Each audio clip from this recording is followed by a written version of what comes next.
Today we're going to learn how to make a cat art project from a pinch pot. So many of you are familiar with making pinch pots because you've made them in younger grades. So the first part is going to be easy. Then we're going to carefully turn that pinch pot into a cat using some special details. So first things first is you are going to get a lump of clay. I'm going to start by tearing off a small piece of clay that I can use for other details like a tail later on. Now with the rest of my clay, I'm just going to start by making a pinch pot. So the first step of making a pinch pot is you need to make it into a ball. Sometimes people use their hands to do this, or sometimes people roll it on the table. It doesn't have to be a perfect ball. The most important thing that you want to do is smooth out any cracks. Now remember, this is real clay. It comes from the earth, and it's made by mixing earth with water. So the more that you play with this type of clay, your hands are going to start to absorb the water out of it. So that means that the more you play with it, the drier your clay is going to get, the harder it will become.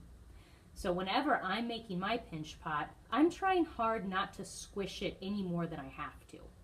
Now once we have it into a ball, I'm going to put my thumb in the middle. So I have to use my muscles for this part.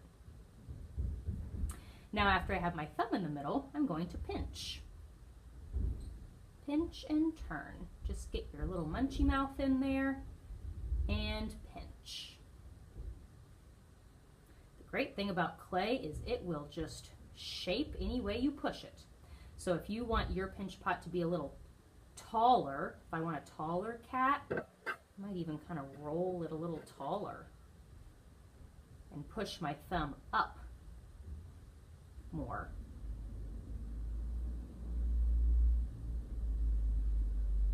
Turning as I pinch. I'm also trying to make sure that I smooth out any cracks that might appear as I go. Hopefully you get your pinch pot on the first or second try, because like I said, if you have to start over a bunch of times, your clay is going to become impossible to work with because that water is going to start to evaporate out of it. Now after you have your pinch pot created, we're going to turn the pinch pot upside down to create the cat. So I'm just going to kind of tap it on my placemat here. That way the bottom of it becomes nice and flat and it stands up easily. Now right now it doesn't look like a cat. I have to pinch the top so that it forms little ears. There's one ear. And I'm just going to kind of keep pushing some clay up if I want my ear bigger. And I'm going to pinch it a little more if I want them pointier. Now I'm going to pinch the other side. Just pinching that clay. You might not get it on the first try. You might notice how many times I have to pinch it into the right shape.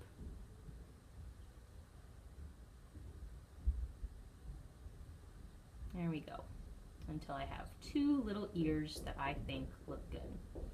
Now I'm going to focus on the face. I'm going to need a little smoothed out area that I can draw face details. So I'm just going to kind of smooth it with my thumb. Now for the eyes, sometimes I start by making a little fingerprint. And Miss Davidson has kind of long fingernails, so I'm actually going to use a knuckle print so that I don't get a fingernail mark in there. So that's caused two little indentions for eyes, and then I can take a toothpick for the pupils.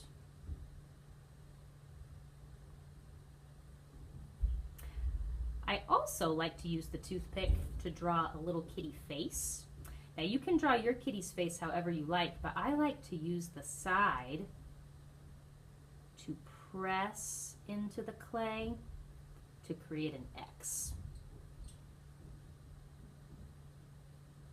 I think that makes such a cute kitty cat face. It kind of looks like a grumpy cat, kind of like he's frowning a little bit, and I love grumpy cat, so I like to do that style for the mouth.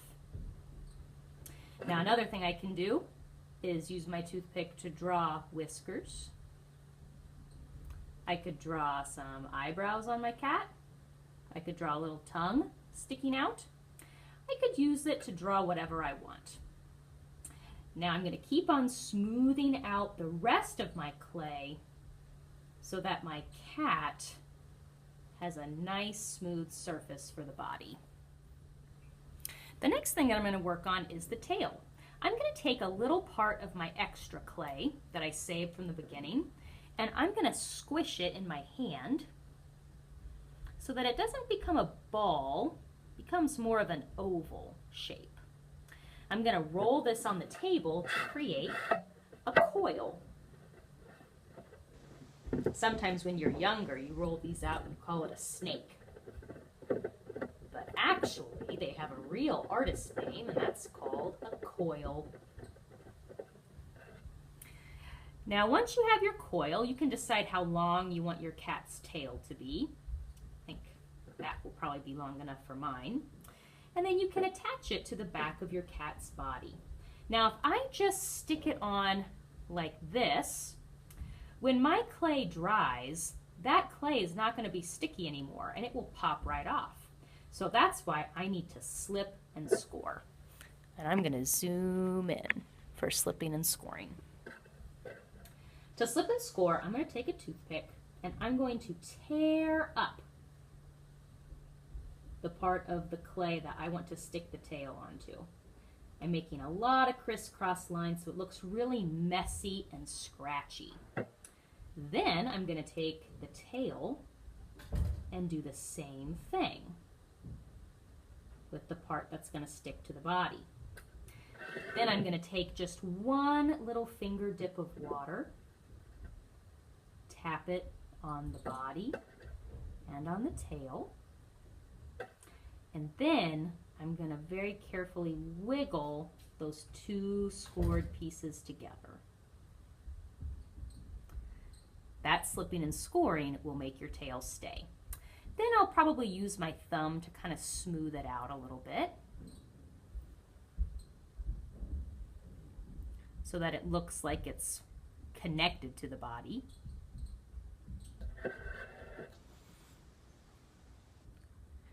And then I can style my tail. Let's see, maybe I want this tail to kind of curl around like this.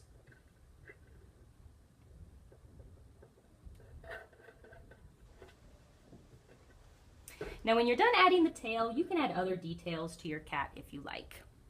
Some people like to add texture to make their cat look furry by adding a lot of little lines to the cat.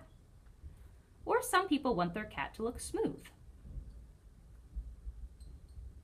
Some people might want to slip and score other details onto their cat, like a bow on top or a collar. Now that you know how to slip and score, you can add lots of things to the body of your cat. Slipping and scoring is also another way you could add ears. If your pinched ears didn't work out, you could always slip and score some ears on there. Now when your cat is done, we're going to put it on a little piece of paper, like so. This paper is going to be our placemat, and it's also where we need to write our name.